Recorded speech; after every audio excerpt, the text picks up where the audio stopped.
Hi folks, my name's Howard Schweitzer and I'm doing this video as a response to Steve Grumbine of Real Progressives because he personally attacked me in a video, which is not the first time he's done that. He's done that on Facebook as well. Come on to the Green Party of Tennessee site to go after me because of my monetary reform work. And Steve Grumbine is, he's kind of the Bill O'Reilly of the progressives. He's kind of a blustery big guy who I agree with on a lot of things, being a progressive. But on the money thing, we diverge quite a bit because he's bought into kind of the MMT view of things, which is good in the sense that it creates a lot of dialogue about the monetary system, but they don't allow dialogue on the Real Progressive sites and their videos. I've tried to post on them and others, monetary reformers, to correct the information that they're putting out, which is wrong. And so we have tried to dialogue with them, but they don't let us post any comments and don't engage in any dialogue. So I'm making my own video, and I don't have a professional setup like Steve. My camera's up at the top of the screen here, unfortunately, and I wish it was down here where I tend to want to look. And plus, I've made some notes about this, and I'd like to share them with you a little bit. Like Bill O'Reilly, Steve claims he's 1,000% right. 1,000% right, and that everything he says is true. But one of the things that he said was the fractional reserve banking ended in 1934, which is not true. In fact, fractional reserve banking is going on still today. And the Federal Reserve says it's still going on. The Bank of England says it's still going on. His history says it's still going on.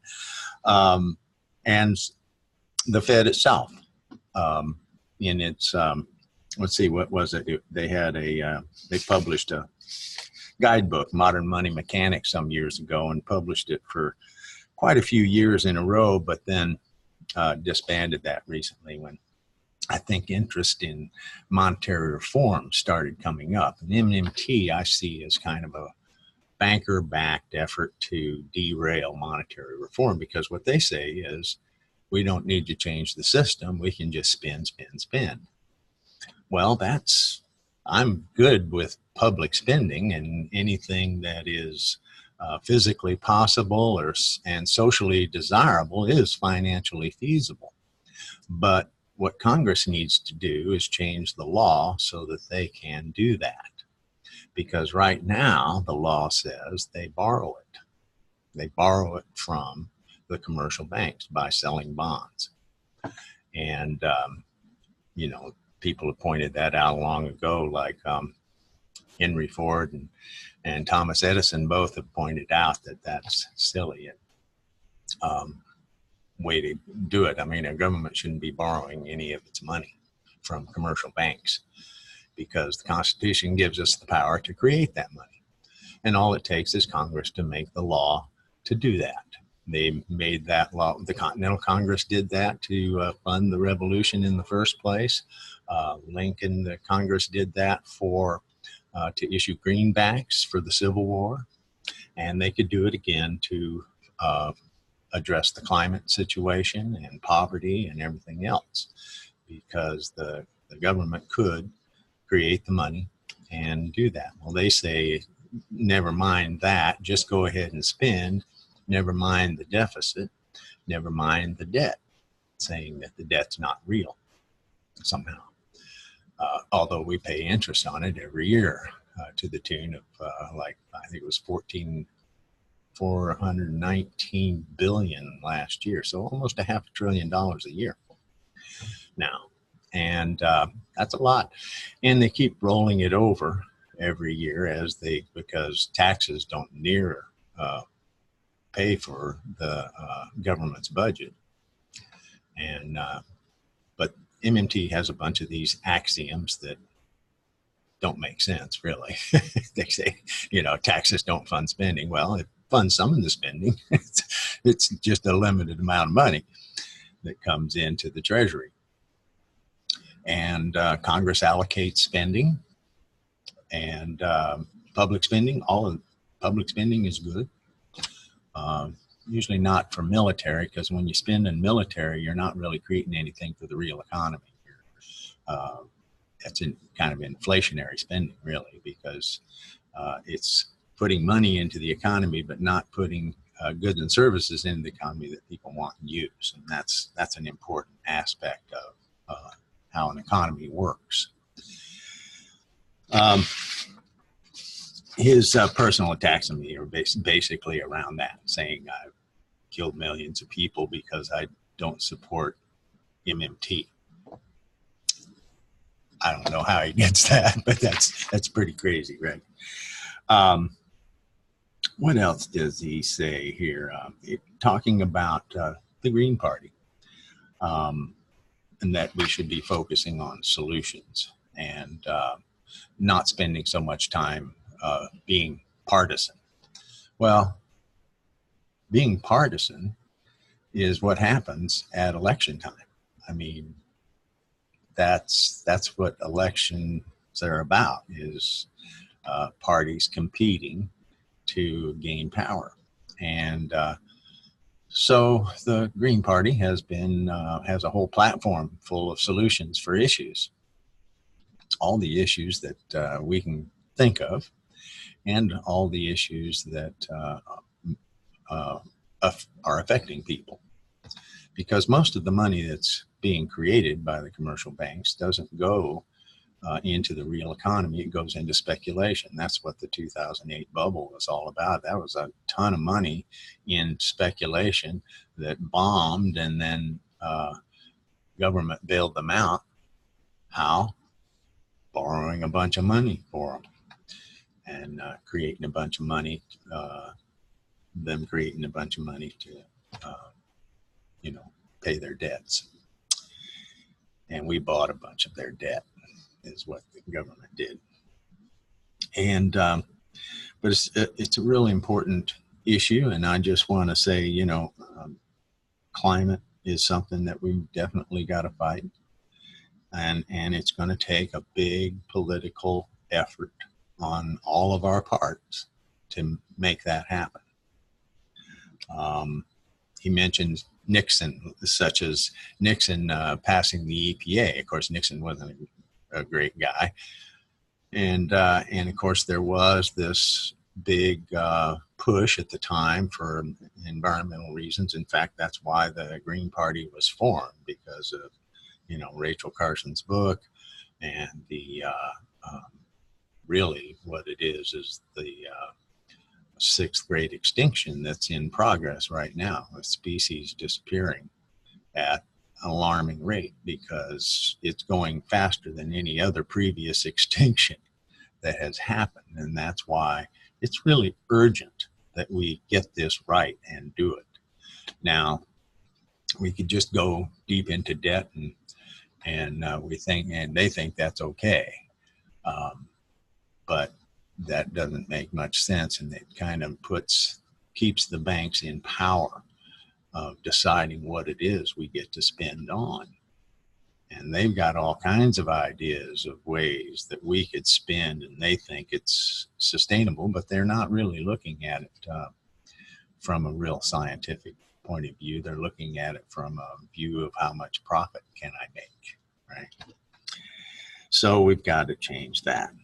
And let's see, I'm thinking that, so we got the Green New Deal, and the Democrats now are pushing the Green New Deal that they got from the Green Party, which is great. Trouble is, their Green New Deal isn't quite as green as the Greens' New Deal, especially in the funding department, because in the funding department, what we propose is that instead of having the current system that we have, is that we change the system.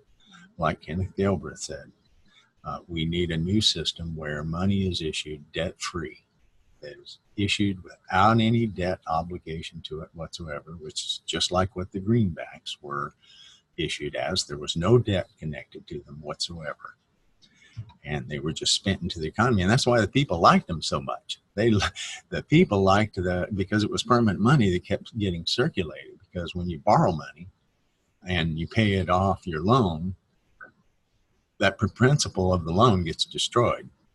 And so that money doesn't circulate back into the economy.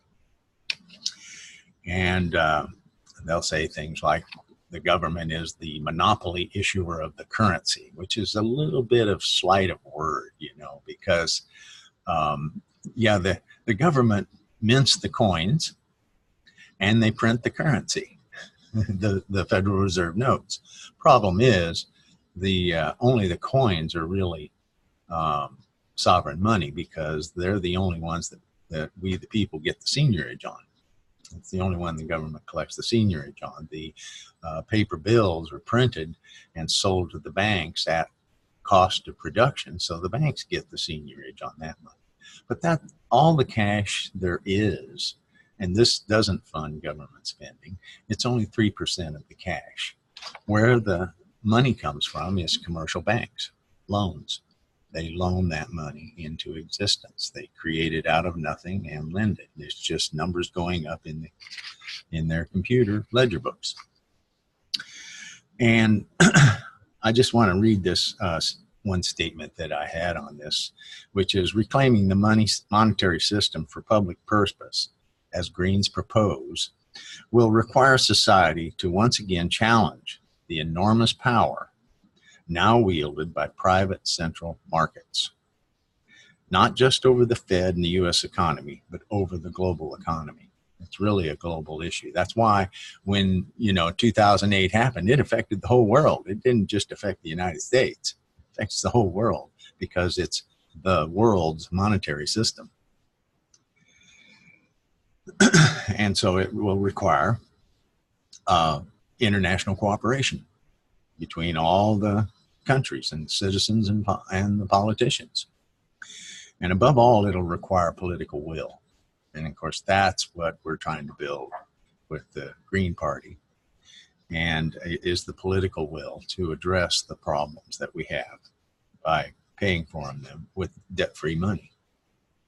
And we must understand that the monetary system was not privatized by the financiers and the speculators. It was privatized by democratically elected politicians who are willing to accept bribes. That's lobbying and whatever else promises they get, the money that they get to run their campaigns. All of that are bribes for those politicians to be beholden to the people that put them in those positions. And that's why the banks control public policy. And we need to get public policy back under public authority. And we do that by reclaiming the money power. And for us to be effective in transforming the system, ethical politicians need to be elected who are willing to do that, who are dedicated to public purpose. And well, that's about all I have to say. I just want you to know that we just would like to have dialogue with Steve, because we agree that, something has to happen. We agree with Stephanie Kelton, something has to happen. But their views of how the monetary system works is wrong. And it's not way wrong. All that we need to do is Congress just needs to change the law. That's all they need to do to make that work for us.